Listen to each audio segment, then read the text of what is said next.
SITREP World Briefing for July 29, 2026. The United States and Saudi Arabia launched airstrikes on Tuesday against Iran-backed militias in Iraq after a new round of Iranian and proxy attacks. The U.S. military said the Iraqi targets were linked to more than 24 drone attacks in recent days, and Washington also said it had intercepted an Iranian attack before carrying out the joint operation with Saudi forces. American officials framed the action as a warning to Tehran to halt attacks carried out directly or through allied armed groups against U.S. assets in the Gulf and Saudi energy infrastructure.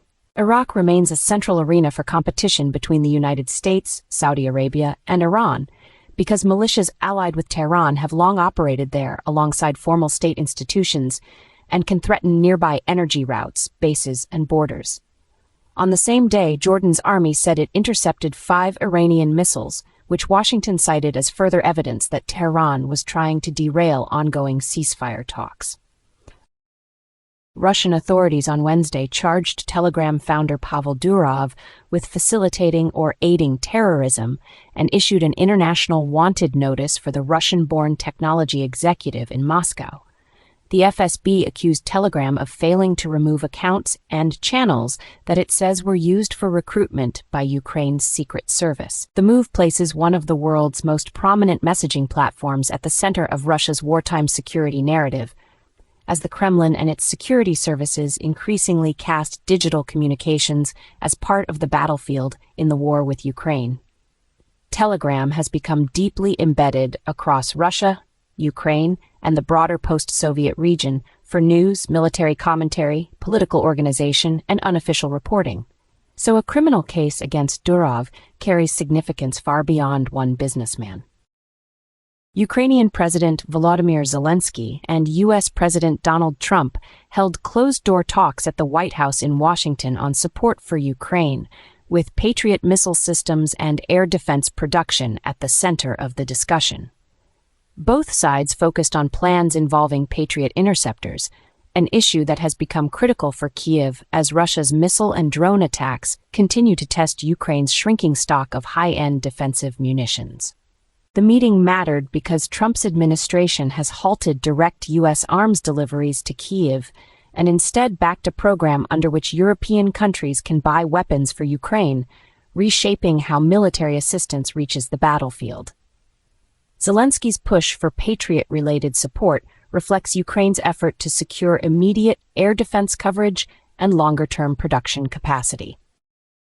A major earthquake struck Kumamoto in southwestern Japan on July 29th, killing at least 13 people and causing heavy damage to buildings, including a factory and a shopping mall. Emergency crews continued rescue operations as authorities assessed collapsed structures and searched for survivors.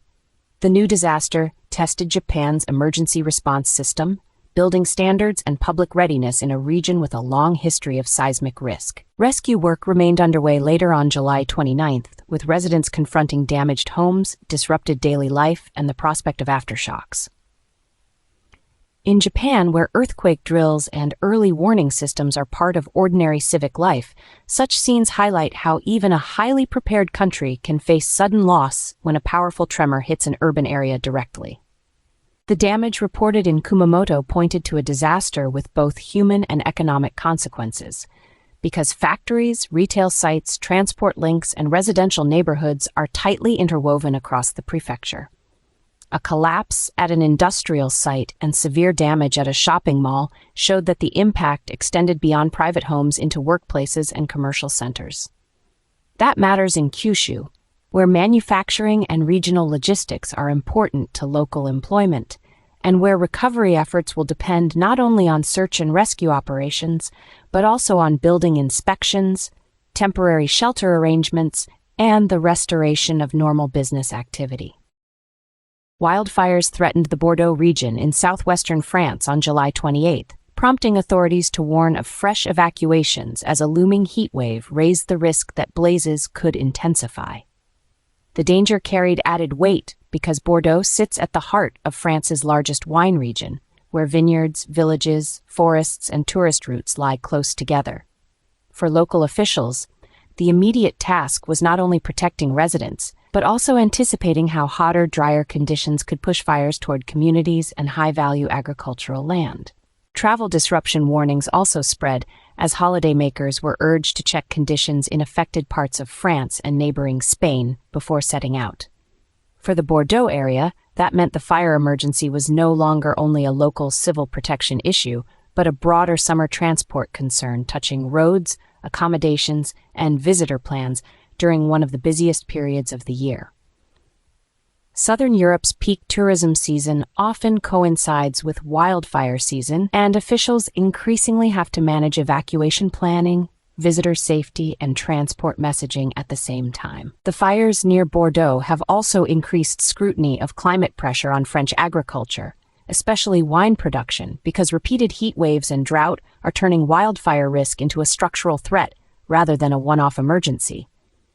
Many shadow and growers in the region depend on stable seasonal conditions, export demand, and the image of Bordeaux as a premier destination, so each new blaze carries consequences well beyond the fire line.